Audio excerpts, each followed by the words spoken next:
Nkwanirizaako gwe munnange akyagyekuumiddeko ensi Buganda. Anti munnange ensi Buganda ono gwe gwaffe Kapanda Musoke ow'Ennabalanga Bukoba Kyaggwe akaala Matendo. Nze nkubuuzaako nateera olunaku olwaleero kansuubire nti munnange oli bulungi. Munnange nno olunaku olwaleero nsaba nkutuuseeko bino anti naawe obitegeere omanyi wano ku nsi Buganda tutambulira mu kumanya okwejjukanya na owulidde. Kakati nno olunaku olwaleero nsaba nkutuuseeko ensozi Bassekabaka gwe baakuba embiri zaabwe gwe baazimba enju zaabwe so ng'ate n'amasiro gaabwe era nga sikumiseeyo ntandise ne Kabaka Kintu. Kabaka Kintu munnange yafuga okuva wakati w'omwaka anti munnange ensi Buganda ddala 2023 era nga olubiri lwe lwali nnono Magonga erinnya ly'enju ye lwalimanya ate nga n'amasiro galiwo kubanga munnange nno ne tugenda ku Kabaka Nnabalanga gufuna bufunyi okuva wakati wa 2023 okutuuka 2025 olubiri lwe lwali bigo erinnya ly'enju ye nno tetwalimanya era naye munnange yabula bufuna bufunyi masiro ne tugenda ku Kabaka Kimera. Ono nno yafuga wakati wa 2075 okutuukira ddala 1303. Yalina embiri zino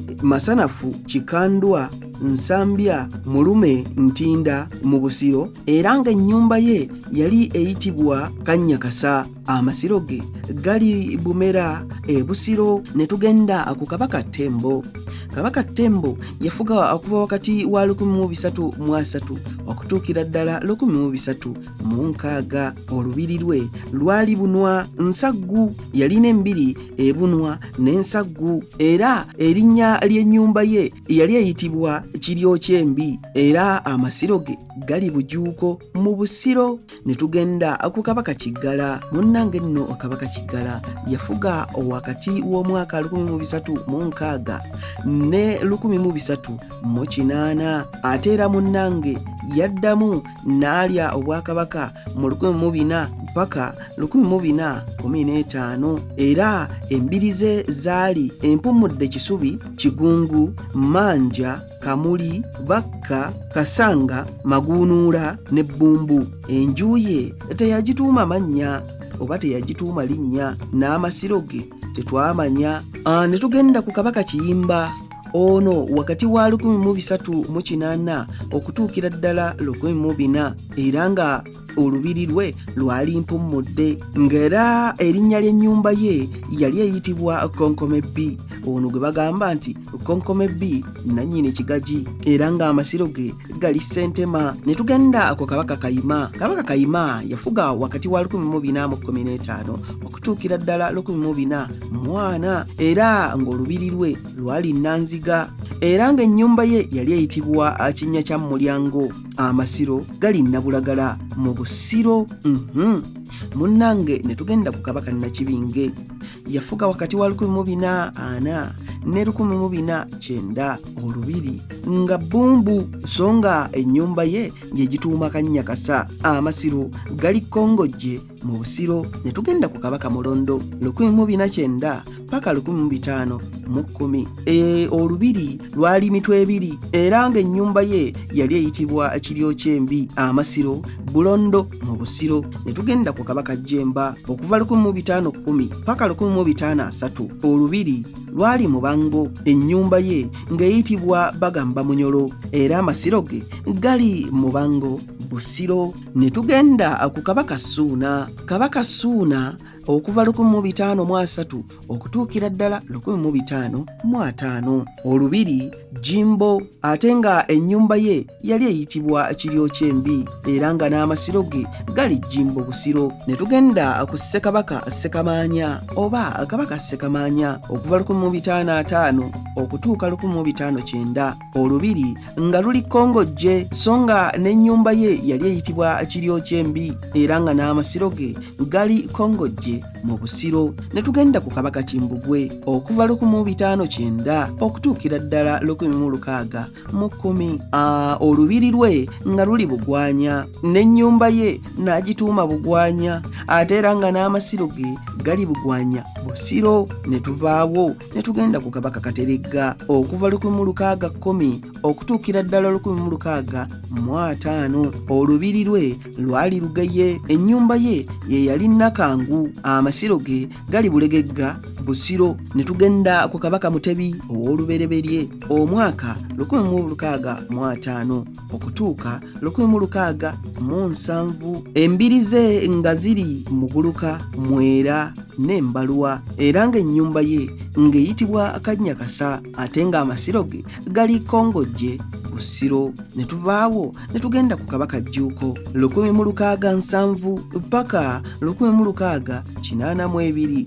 Embiri ze zaali Engalamye, Mawale, Lubaga, Wagaba ne Bujuuko, so nga ennyumba ye yali eyitibwa Kannyakasa, ate nga n'amasiro ge gali Bujuuko wano mu Busiro. Ne tugenda ku Kabaka Kayemba, yafuga okuva 1682 okutuukira ddala 1609. Olubiri lwe lwali Lunnyo, ennyumba ye ng'eyitibwa Kannyakasa, so nga ate amasiro ge gali Nabulagala Busiro. Ne tugenda ku Kabaka Tebandeke okuva 1609 okutuukira ddala 1700, era nga embiri ze zaali Bundeke, Mulago ne Kabulengwa, so nga ate ennyumba ye yali eyitibwa Kannyakasa, era amasiro ge gali Bundeke Busiro. Ne tugenda ku Kabaka Ndawula okuva 1700 okutuukira ddala 1710. Embiri ze zaali Lubaga, Kyebando eky'omu Kyaddondo, yali Lubaga n'Ekyaddondo wali Ekyebando. Munnange ennyumba ye yali eyitibwa Kasajja Kaaliwo, era ng'amasiro ge gali Musaba wali Busiro.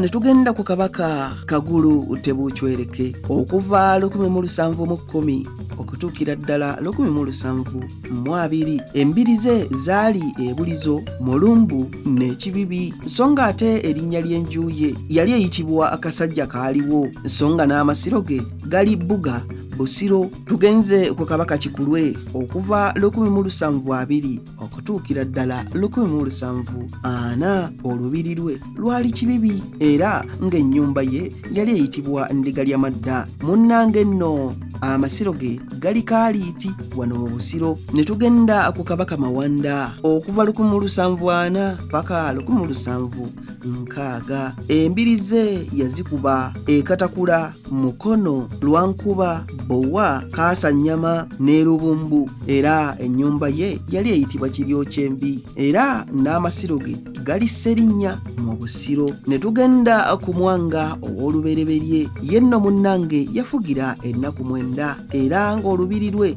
lwali Kavumba, ennyumba ye ng'eyitibwa Kuŋŋaanya, ate nga n'amasiro ge gali Kavumba mu Busiro. Ne tugenda ku Kabaka Namugala okuva 1760 okutuuka mu 1770. Eno gye yakuba embiri ze Nansana, Lugoba, Kitala, Namasanga, Kavumba ne Lubya. Ennyumba ye yali eyitibwa Kinnya kya Mulyango, ate amasiro ge gali Muyomba Busiro. Ne tugenda ku Kabaka Kyabaggu okuva 1770 okutuuka 1780. Olubiri lwe lwali Lubya, ennyumba ye ng'eyitibwa Bunoonya, ate amasiro ge gali Kyebando wali mu Busiro. Munnange tutuuse ku Kabaka Jjunju, yafugira wakati w'emyaka 1780 okutuusiza ddala mu 1797, era eno gye yakuba embiri ze. Yalukuba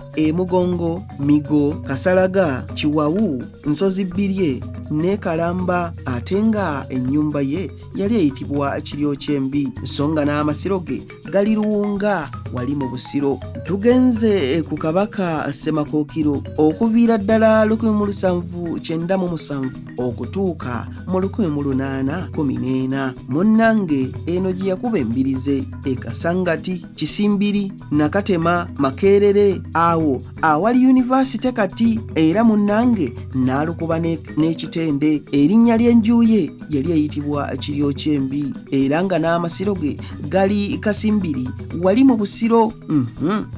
Ne tugenda ku Kabaka Kamaanya okuva nno mu mwaka gwa 1814 okutuukira ddala 1832. Eno nno ye gye yakuba embirize. Yazikuba ensujjumpolu wali e Bujuuko, e Bulamu, Kibibi, Kiwande, Kitende, Bulamazzi, Mpummudde ne Rubaga. So nga ate ennyumba ye yali eyitibwa Kasajja Kaaliwo, so nga n'amasiro ge gali Wamala. Ne tutuuka ku Kabaka Ssuuna owookubiri. Kabaka Ssuuna owookubiri okuva 1832 okutuuka 1856. Embirize yazikuba e Mulago, Ngalamye ne Kavule, ate nga munnange ennyumba ye yali eyitibwa Batandabeezaala. Amasiro ge gali Wamala wano mu Kyaddondo. Ne tutuuka ku Muteesa Asooka. Muteesa Asooka okuva 1856 okutuuka 1884. Embirize yazikuba e Mukono ne Nakatema. Munnange ennyumba ye yali eyitibwa Muzibwazaalampanga, era nga yalina ennyumba e Bbanda ne Nakawa. Amasiro ge gali Kasubi Nabulagala. Ne tutuuka ku Mwanga owookubiri. Munnange Mwanga owookubiri okuviira ddala 1884 okutuuka 1899. Olubiri lwe lwali Mmengaawo, wabula ennyumba ye tetwasobola kumanya linnya lyayo, wabula ng'ate amasiro ge gali Kasubi Nabulagala. Tutuuse ku Kabaka Kiweewa, era yali ayitibwa Mutebi.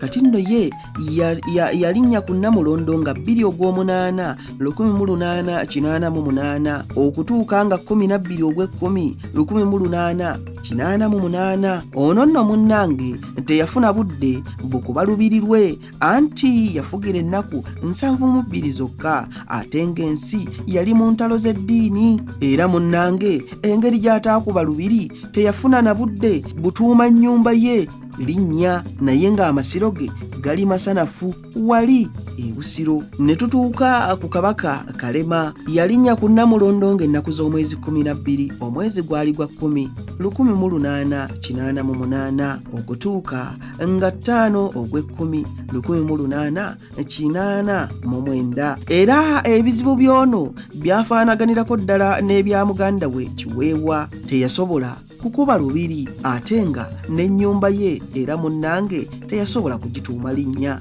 So nga ate amasiro ge gali Mmende wali mu Busiro. Ne tutuuka ku Kabaka Daudi Chwa owookubiri. Munnange nno Kabaka Daudi Chwa owookubiri yaviira ddala mu 1897 n'atuuka mu 1939. Era ng'embirize zaali Salaama ne Mmengo. So nga ate munnange ennyumba ye yali eyitibwa Kiryokyembi. Amasiro ge gali Kasubi Nabulagala. Tuvudde waawo tugenze ku Sir Edward Frederick Luwangula Muteesa owookubiri. Ono nno nga munnange yava mu 1939 okutuusiza ddala 1969. Era embirize zaali Ebaamunanika ne Mmengo, wabula ennyumba ye teyasobola kugituuma linnya, naye ng'amasiro ge gali Kasubi Nabulagala. Abange ebyo nno bye nsobodde okukutuusaako olunaku olwaleero.